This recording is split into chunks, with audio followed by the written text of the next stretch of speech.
Bonjour mesdames et messieurs, aujourd'hui nous partons en Haute-Savoie, lieu majeur de la résistance durant la Seconde Guerre mondiale. Glières 1944. Après la mise en contexte qui a été faite avec Thierry Laurent dans la première vidéo, on va maintenant voir les événements de Glières. Alors les événements de Glières, c'est quoi? C'est relativement rapide. Début janvier 1944, un certain nombre de maquisards, donc il y avait beaucoup de maquis qui avaient été constitués dans l'ensemble de la Haute-Savoie, un certain nombre de maquisards se retrouvent à monter au plateau des Glières, sur la volonté des chefs de l'armée secrète qui pensent qu'il est plus simple de regrouper un certain nombre de troupes sur ce plateau, qui représente des avantages, son isolement, sa difficulté à atteindre, mais également la présence de nombreux chalets d'alpage et de capacités d'hébergement des maquisards. Environ 400 unités montent, rejoints par des FTP, donc des francs-tireurs partisans. Le plateau se constitue donc rapidement en un bataillon qui est dirigé par Tom Morel. Malgré la disparition de Tom Morel, le 10 mars 1944, le bataillon se maintient et reçoit des parachutages britanniques. C'était le but de cette opération, d'armer la résistance. Le 26 mars 1944, un ordre de démobilisation est donné suite à la prévision d'une attaque allemande, et le maquis et les maquisards se dissolvent et descendent du plateau par différents endroits. Un peu plus d'une centaine de maquisards sont capturés et passés par les armes, par la milice ou alors par la police allemande.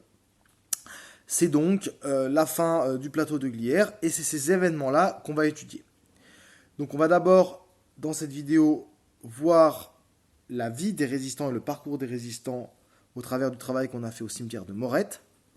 Et enfin, dans un deuxième temps, on verra les événements qui nous ont été retracés par une visite du plateau. Bonne vidéo.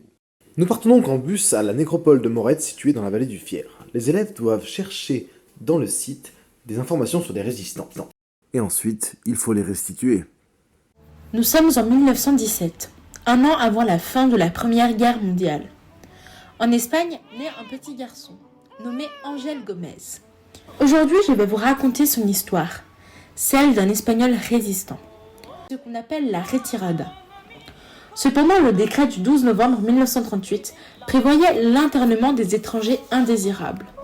Des camps de concentration sont alors mis en place à cause de l'arrivée en masse des Espagnols. En 1939, Ángel se retrouve donc dans un camp de concentration à Saint-Cyprien, en France, où il est forcé à aider dans la construction de ce camp. Puis, en 1940, il se retrouve à Sainte-Livrade, où il intègre la Compagnie de travailleurs étrangers, aussi appelée CTE, où il aide également dans la construction d'une poutrerie. C'est notamment en 1943 que Ángel rejoindra officiellement les rangs de la résistance française. Il intégrera premièrement l'armée secrète. Puis, en 1944, il montera au plateau des Glières en Haute-Savoie. A posteriori, Ángel dit se rappeler de la difficulté qu'il a vécue lors de son arrivée au plateau des Glières. Il dit notamment qu'il y avait plus de 2 mètres de neige et que les conditions de vie en haut étaient très difficiles. Ángel, ainsi que ses autres compagnons espagnols, défendaient et s'occupaient de la section Ebro, qui a été nommée comme ça étant donné que Ebro est un fleuve espagnol. Les Espagnols défendaient donc la montée du Petit Bornand. En effet, Tom Morel, officier de la résistance au plateau des Glières, avait décidé d'y installer les Espagnols, étant donné que ceux-ci avaient déjà l'expérience de la guerre et notamment de la guérilla, contrairement aux autres résistants qui eux étaient plus jeunes. Et ces nouveaux résistants n'avaient presque pas, voire aucune expérience. C'est pour ça que les Espagnols étaient placés à cet endroit stratégique. Ángel Gómez participa donc à la libération de la Haute-Savoie, et notamment à celle d'Annecy. Ángel, comme d'autres résistants, ont décidé de mourir de pied antes de vivir de rodillas, mais surtout de vivre libre ou mourir. Pendant que certains font des recherches, d'autres regardent un film tourné en 2004 qui raconte l'épopée de ces jeunes hommes sur un ton épique. d'Espagne viennent mettre leur expérience du combat au service de Tom Morel. La progression continue jusqu'à l'affectation pour chaque groupe de son chalet. C'est ainsi que, pour nous, une nouvelle vie commence.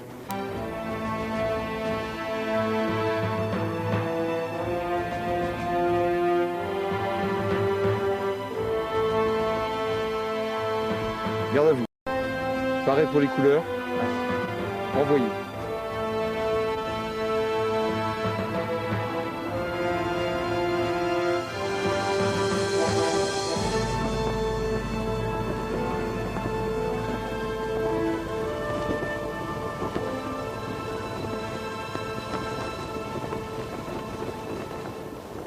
En Haute-Savoie, des opérations de police de grande envergure sont entreprises contre ceux qui faisaient régner sur la région une véritable terreur. Les patrouilles parcourent les rues. Les GMR ont établi de nombreux contrôles. Parcours de Théodose Morel. Épisode de la Résistance. Après avoir servi aux côtés du commandant Valette d'Ozia, il s'impliquera dans la résistance dès l'armistice provisoire française et la mise en place du régime de Vichy. Il fera partie de ceux qui refuseront la défaite, qui plus est qu'ils ont repoussé les Italiens. Quand les Allemands envahiront la zone libre en novembre 1942, Théodose Morel, lui, entrera clandestinement dans la résistance aux Savoyardes, où il rejoindra le commandant d'Ozia, chef de la section de l'armée secrète. C'est véritablement en septembre 1943 que Théodose Morel sera nommé chef du maquis des Glières, grade qu'il prendra très à cœur et qu'il honorera jusqu'à la fin. Seulement un mois plus tard, c'est à la tête de 300 hommes que Tom, comme il était surnommé, inspirera un vent de liberté dans les dures conditions des Glières. C'est sur le plateau, où de jeunes Hauts-Savoyards qui n'ont jamais servi, des Espagnols, des Juifs ou encore des Polonais se regrouperont autour du même homme, Tom Morel, qui inspirera la jeunesse, la vivacité et la tactique auprès de ces hommes. Lors des couleurs sur le plateau, il scandera « Vivre libre ou mourir !» phrase qui résonnera solennellement dans le cœur de tous les maquisards et les amplifiera de confiance et de bravoure. Ultime assaut. C'est le 9 mars que les maquisards descendèrent du plateau par Petit Bornand vers la ville d'Entremont, coincée entre Saint-Jean-de-Sixte et les Contamines. Dans la nuit du 9 au 10 mars, un petit groupe mené par Tom Morel arrivèrent à prendre l'hôtel de France rempli d'officiers de la GMR, groupe mobile de réserve, force de Vichy. C'est pensant à avoir effectué l'opération avec brio et n'ayant tué personne, fait que des prisonniers, que le commandant Lefebvre, qui avait caché son arme, a battu de sang-froid le jeune maquisard. Le corps sans vie du chef des Glières est remonté à dos d'hommes dans un silence glacial. Je vous propose de revenir sur la vie d'un de ces maquisards, André Guy, qui est né à Paris le 2 septembre 1921. Pourquoi et comment s'est-il retrouvé à recevoir les parachutages et à combattre les Allemands au plateau des Glières ? Tout commence le 16 février 1943, lorsqu'il reçoit une convocation. Il doit se rendre en Allemagne afin d'y effectuer le STO. Mais il s'y oppose et décide dès lors de vivre dans la clandestinité. Il rejoint le maquis des Confins et ainsi l'armée secrète à Thônes en 1943. Il est alors âgé de seulement 22 ans. Il fera partie des maquisards qui monteront au plateau des Glières où il rejoindra la section Saint-Hubert dont il deviendra le chef. Comme une mesure de sécurité, l'usage de surnoms s'est implanté dans la résistance. Celui d'André Guy était Chocolat. Mais la vie au plateau était loin d'être de tout repos. Dans quelles conditions vivaient tous ces maquisards ? Eh bien dans des conditions difficiles et très rudes. Ils devaient affronter, en plus des bombardements et des attaques, un froid glacial, de la neige jusqu'au ventre, ainsi que la faim qui tiraillait chacun. Mais les maquisards sont restés forts, connaissant leurs devoirs. Ils se voyaient tels des sauveurs, et tous étaient fiers d'être là.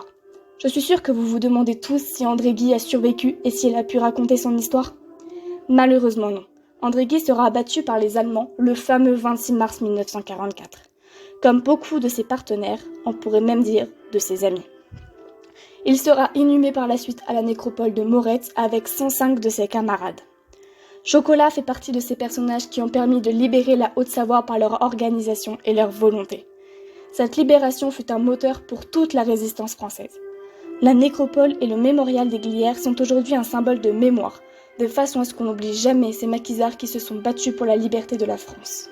Bravo aux élèves pour leurs oraux. Après la nécropole, le plateau, donc bienvenue au plateau. Donc on voit ici les principaux mémorials. Donc on est sur le petit musée qui est fait par le conseil départemental. Là on voit le monument de Giglioli qui a été inauguré en 1973 par André Malraux lors de son célèbre discours. Et là-bas on voit l'infirmerie qui servait. Donc on a fait un parcours avec les élèves sur le plateau pour observer ces différents lieux de mémoire, notamment la tombe de Tom Morel qui est à proximité du monument. Petit tour en 2 heures. Le plateau des Glières, donc le monument de Giglioli, l'accueil du conseil général et là-bas l'infirmerie. Voilà, donc le principal lieu de mémoire qui reste aujourd'hui sur le plateau. Vous avez donc vu au travers des travaux des élèves la vision de la mémoire des Glières telle qu'elle est présentée par le conseil départemental et les instances. Mais on va voir que ça c'est l'objet de critique, c'est ce qu'on verra dans l'épisode 3.